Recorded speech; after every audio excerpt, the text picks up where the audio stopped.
Dr. Putnam is Ceva's Senior Director of Veterinary Services, and Dr. Putnam's presentation today is titled Autogenous Vaccine Overview and Dedicated Facilities. Please welcome Dr. Marshall Putnam. All right, for the agenda this morning, we're going to talk a little bit about Ceva's commitment to the service of autogenous vaccines because we recognize the importance of that to our customers. Also talk a little bit about what we're seeing on the industry and product mix trends, and give you a brief update on the commercial product that we have for Rio in the system. Globally, Ceva has basically designated autogenous vaccine production as a strategic service and a strategic product line because we recognize the need for this service where there are not commercial products available that provide the protection for our customers' birds. We also recognize the importance of continuity for the supply and timeline importance, and we also emphasize the need for quality constructed products. Our products, even though we cannot provide efficacy studies, we still work to construct these products along the same lines of along the same lines of importance and quality that we do with our commercial products. We emphasize the importance of thoroughly completing an isolate characterization. For the viral antigens, you've already heard discussions about serotyping and genotyping, serotyping primarily for the reoviruses, genotyping for the adenos, but also it's important, as Milos emphasized, the pathotyping to make sure that we have the viral antigen that is the putative agent with the problems with your flocks in terms of pathotyping. For the bacterial antigens, James just went through the genotyping, phenotyping, and serotype, the GPS strategy. That's a strategy that we employ with our bacterians, not only just for Salmonella, but also for other antigens like E. coli as well.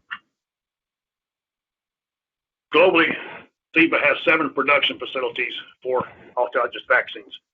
In the North American zone, we have 3 of those facilities, 3 of the 7 facilities, and one located here in Lenexa. We just recently purchased a facility in Wisconsin, and we also have one Gallant in Canada that's been purchased in the last 18 months. This is a slide and map that just shows you where these are located. You see the ones that are located in Europe. There are 4 facilities there, and 3 in the North American zone. The Ceva, Wisconsin facility is one that we just recently purchased, and it is now being updated and brought up to USDA standards for validation. We visited that complex last week. It is a world-class facility. That's going to be something that we're going to be very pleased with.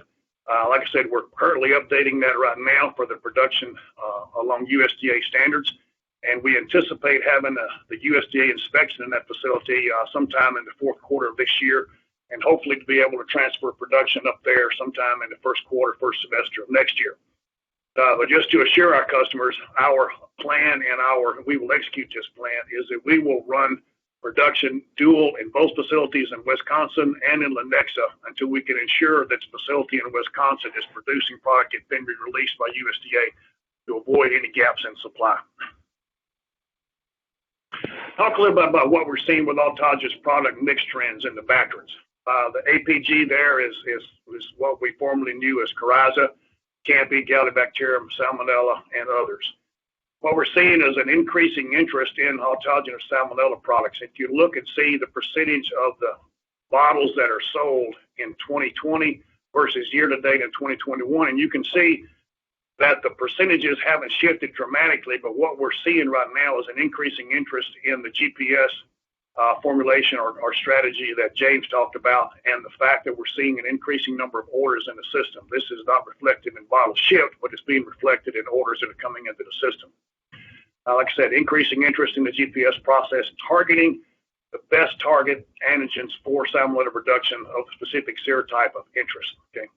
Another thing that we're also seeing is an increased interest in trying to investigate breeder and layer increases in mortality, and that's driving the Campy, Galactobacterium, and E. coli request. We've seen a number of flocks that have, particularly on the layer side of the business, that have had primary causes of mortality due to Campylobacter and also from Galactobacterium. And the E. coli is one of the things that usually comes in as a secondary invader and contributes to that. And those increasing in the interest of those is what we're seeing right now in terms of orders that are coming into the system. From the viral products, the trends that you're seeing there, again, percent total of bottles shipped for 2020 and year-to-date for 2021. you can see that roughly 95% of all of our viral products that are produced through autogenous vaccines have a real virus of one or more antigens in the product. That is the primary concern that we see for custom vaccine production for viral antigens, but we're also seeing a significant increase in orders for adeno that are coming currently into production.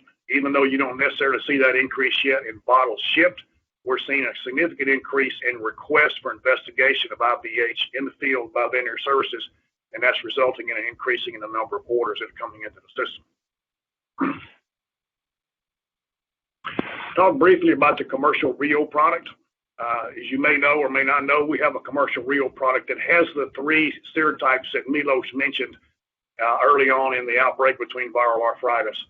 That antisera is now in the VN panel that is run to evaluate the neutralization against contemporary field isolates. And what we're seeing is, I'd say roughly 80% of the serotypes that are out there aren't well neutralized by the antisera for this product, but there are specific serotypes that are not neutralized, and we're investigating those right now with a vaccination challenge study, and currently doing that study right now to see if there may be some additional evidence that we could show protection with this product through cell-mediated immunity versus just circulating maternal antibody. Like I said, it shows broad cross-protection with few exceptions. The foot pad challenge study is ongoing, and we'll be doing that study this month, or getting it started this month, so we should have some more information. The product is being used by some companies where we're able to match what their field challenge or what's in their current product right now. It's also being used in some places where we have disruptions in supply because of demand for the custom product. And so far, where it is being used, we're not seeing any issues with it in the field. It seems to be working very well.